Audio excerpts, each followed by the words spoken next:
And in today's video, I'm going to show you how to identify the 7 diatonic chords within the major key. So we're going to start off in the key of C today. But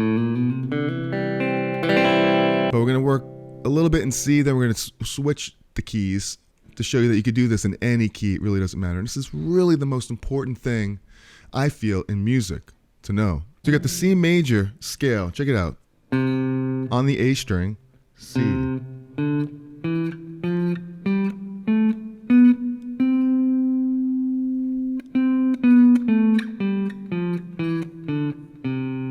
So this C major scale that I just played, it's also the number system. It's also the Nashville system, whatever you want to call it. But each note of the scale represents a number. There's only 7 notes in the scale, and then it revolves around and around and around and around. Again, C, D, E, F, G, A, B. That's the notes of the C major scale. And it's also the numbers. So you have 1, 2, 3, 4, 5, 6, 7. And as you can see, there are certain distances here between the notes. You've probably heard of a formula maybe in middle school or high school if you took any theory classes. The whole, half, whole, half. And all that means is whole step, which is 2 frets, like this, like 1, 2, 1, 2, or a half, which is just 1 fret. So that's a half step. So from C, the C sharp is a half step, but from C up 2, that's a whole step. So the formula of the major scale is whole, half, whole, half, which is like this. Whole, half, whole, half. So it's real simple. So it's not just a chromatic like that. The scale, the major scale, and that works for any key. If I went to F, it'd be the same formula. Whole, half, whole, half, or G, or A, whatever. And it's a solfege. Do, re, mi, fa, sol, la, ti, do, ti, la, sol, fa, mi, re, do. That's the sound. The do, re, mi, fa, sol, la, ti, do, the major scale. But it's cool to play any scale vertically and horizontally. Same notes. Really shows you the intervals as you're crossing strings too. Because you still have whole, half, whole, half. You're just doing them going vertically. So if you're enjoying this video so far, hit that like button, subscribe to the channel, ring the bell for notifications. Each one of those notes, more than just a note of the scale, each one of those notes is a chord as well. That's like mine, like blown, right? So check it out. When I played the C major scale, you also have a C chord, a D minor chord, an E minor chord, an F chord, a G chord, an A chord, a B half diminished chord, and a C again. Doesn't it sound like the major scale?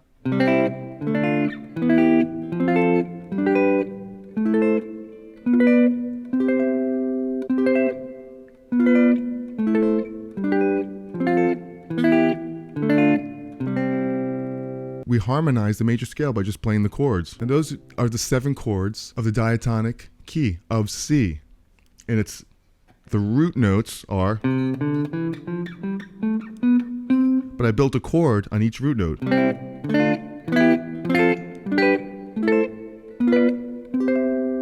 7 notes, 7 chords. And I'm playing the simplest possible chords you could play too. These are just bar chords. It's really great to know these chords like this. Here's a C. Some people call this the A shape, and I teach this a lot in the Cage system. It's an A shape. Why? Because look, here's an A chord. Like you've played this A right here. Right? These are just like the A shape. C. A shape. Now all these chords are essentially the A shape. Like I'll go to this next one, the D. It's like a D minor, it's like an A minor shape. A minor right here. You know that chord, A minor. But if you move it all the way up to here. So I'm only using these 2 shapes. So here's major, and here's a minor shape. Minor shape, major shape, major shape, minor shape again. Forget about this one. This one's a minor, but it's a flat 5 there. So as you can see, this first note's always the root. The second note on the D string is always the 5th. So these are power chords, like this. Like you've played power chords before. But as you get up to that weird chord, that B, you're gonna drop it down a half step because it's just the way the scale works. It's a flat 5 chord or half diminished. And back to the C again. So you have here flat 5, back to the regular one. That's what's beautiful about these chord shapes, is that you could really see the intervals within the shape. It's always going to be a root, it's always going to be a fifth, and then octave right there. These are octaves.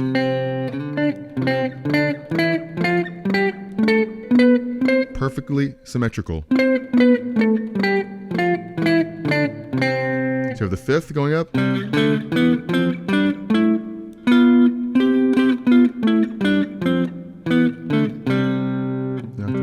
then this note up here, and the way the guitar is laid out, is that that's always going to be the third. In this chord, it's major. So I have a third. So if you could hear it like this, it would sound like this.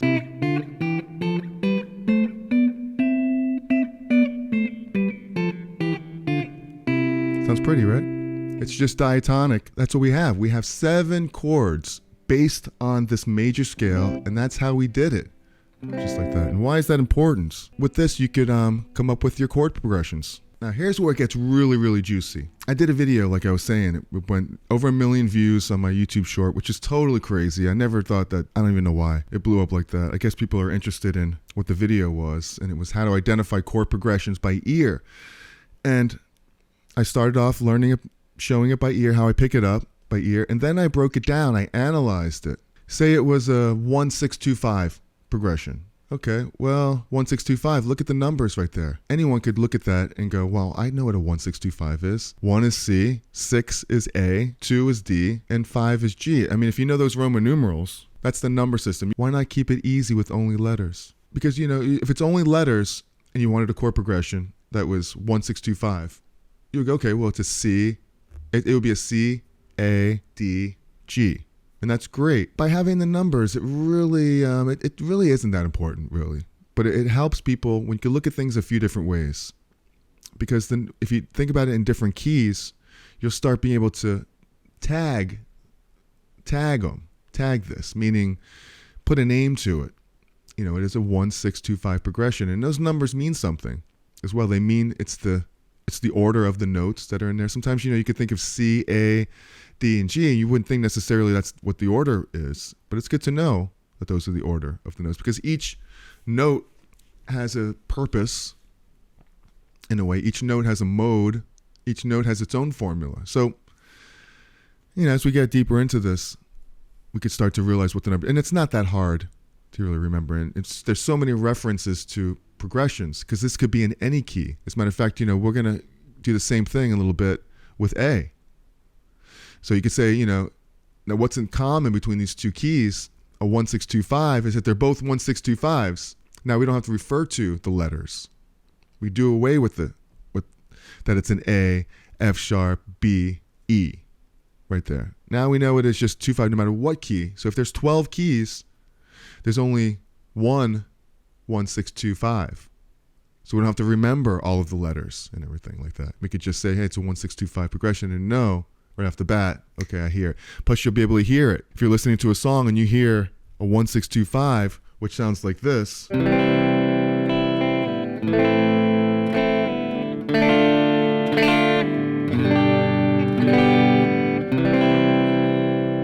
Okay, those lowercase, the uppercase Roman numerals are all major chords.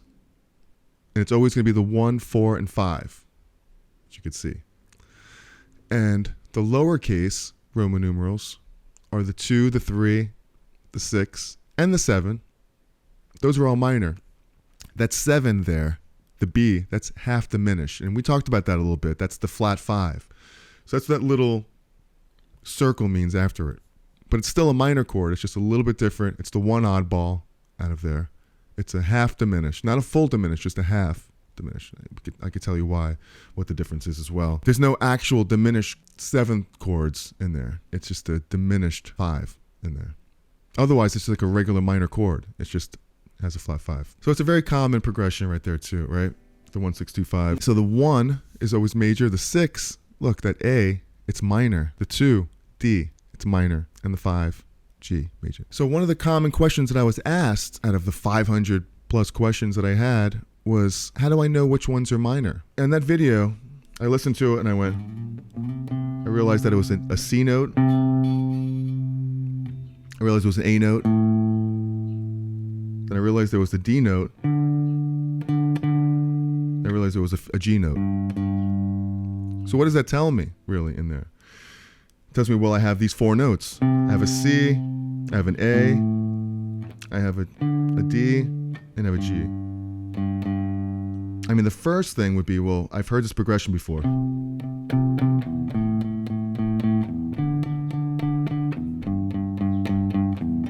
So in my head, I hear that's a C major chord. I hear that it's an A minor.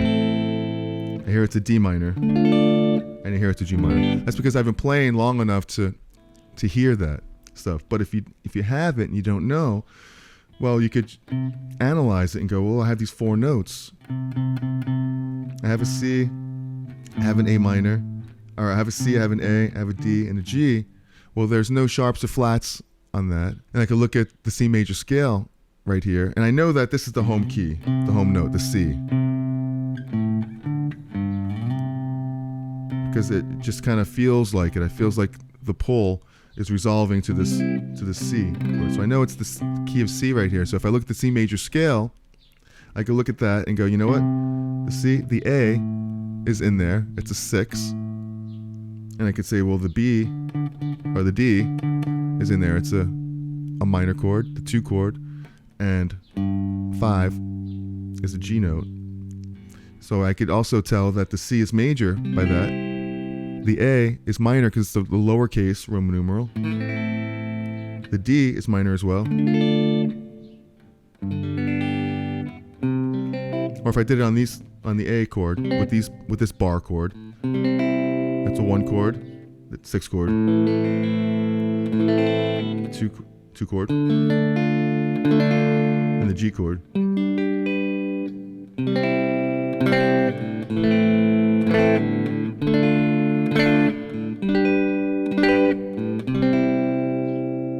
So that's in any key can do this, but we're doing it in C. A 1 6 2 5. 1 6 2 5. The C major chord is based off of 3 notes, a triad. And how do you find those 3 notes? Well, you're just going to jump thirds right there. So you take the C, skip the D, and go to E. That's the third. So if I went C, skip the D, went to E, that's a major third. Now, skip the F, which is this, and go to G. So now I have the 1, 3, and 5. And that's what makes the C major chord. Going up horizontally. But you couldn't play a chord that way, horizontally, right? On 1 string. So you're going to play it on a different string. So instead of playing the E up here, I'm going to play the E on the next string. So now I can play both of them together. That's your C in the third. Same thing with the 5th. I can't play it all on the same string. I can't play it on this D string because I'm playing the E there. Just hit the open G string. So now I have the C, D, E. Or like I played the bar chord here, I have the C. It's just a different combination of them. I have the C, I have the E up here. That's where the third is here. And I have the G right here. Same 3 notes. But I have this double, the C right there. So that's how I built the C major scale, like that. Or the C major chord. And that's how you build that C-shaped cowboy chord. The root, the third, the 5th. And here's the octave again. And you have the third again. So that's how you build that C chord. Now it's the same thing to build the 2 chords. Say D. Say we're on the C major scale. Check this out. C, D. Let's jump to the 3rd note. Skip the E. Go to F. So I have the D, the F. Skip the G and go to A. So I have D, F, and A. Of course, I can play it like this. But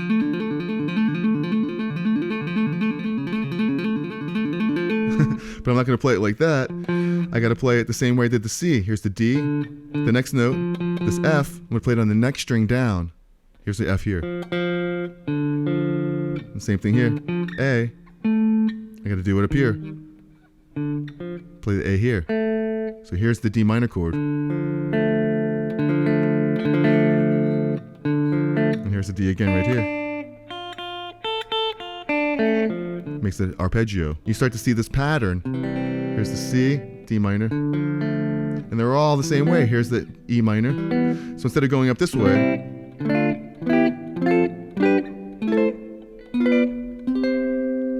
I can go up this way as well.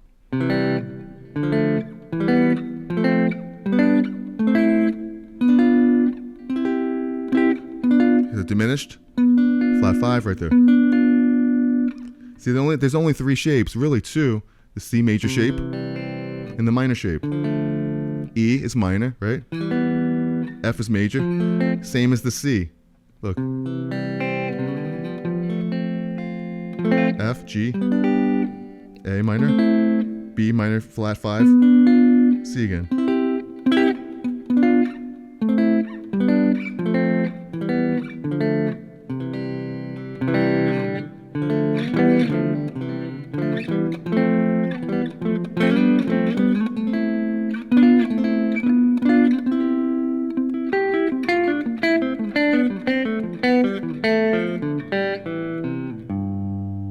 That's how you build the chords. You're just skipping a note. That's all it is. It's harmony.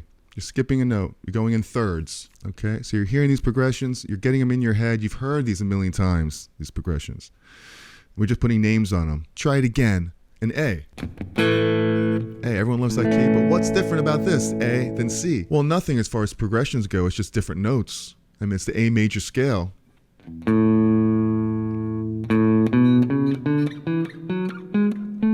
We played the C major scale the same way. Same formula.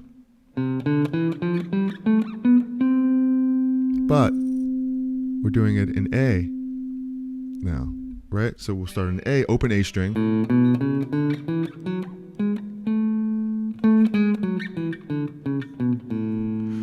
Do, re, mi, fa, sol, la, ti, do, ti, la, sol, fa, mi, re, do. Okay, lower key, so I actually sound a little bit better singing it there because I'm a baritone singer than singing it in C.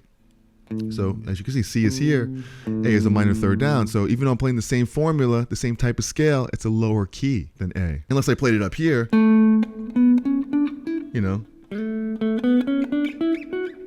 then it's a higher key. But all depends on how you look at it. Right here, it's lower to A. And it's the same thing as far as the numbers go. 1, 2, 3, 4, 5, 6, 7, and back to the start again. Same number system. You know, each note has its own chord as well. It's the same exact thing. So if you want to do a progression in A, like we did before, 1, 6, 2, 5, it would be A. What's the 6th chord? F sharp. And it's minor, because look, it's a lowercase minor. F sharp right here. Or if I wanted to keep it real on here, I go 1, 2, 3, 4, 5, 6, and play it here. So here's the 1 chord. 6th chord. It's a little far of a jump to do, but just to keep it on the roots on the same string. Now the 2 chord would be a B. So jump down to here, B minor. E is the 5 chord.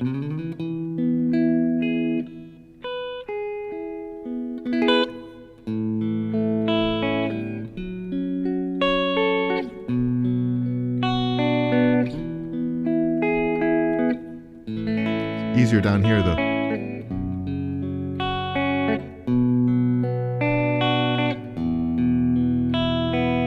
So it's the same progression that we did in C. So it's really, really cool to know this. You know, the Roman numeral system, we know, and it's the same pattern to build the chords as well. we took the A, skipped the B to the C, skipped the D to the E. So now we know that's the A, the C sharp, and the E is the triad of the A chord. If we did here, but I can't play them all in the same string, the chord, unless I was doing a tap thing like this.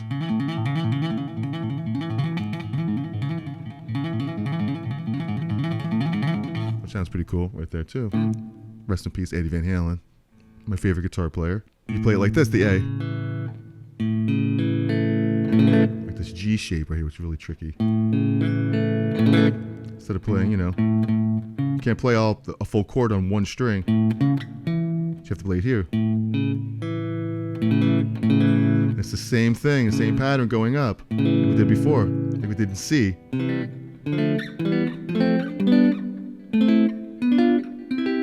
The same thing in A, if we did it like this.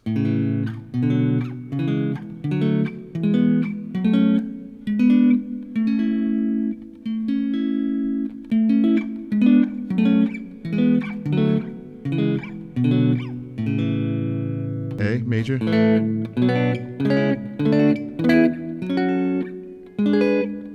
really didn't play that. The 7 chords of the diatonic key of A.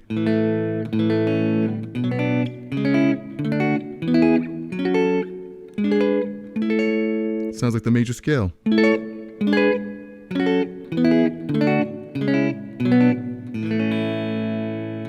if you want to play an A major, those are all the chords. And you don't even have to know a lot of chord shapes. Just this bar chord. So if I want to play a 1-4-5, just take the A to a D to a G, E to A. We went through the A chords right there and figured out the scale, the formula, whole. It's the same thing like we did in C before. It's a whole, half, whole, half. So you got whole, half, whole, half. Same formula. That's what makes the sound of the major scale. It's whole, half, whole, half. And that's really, really cool.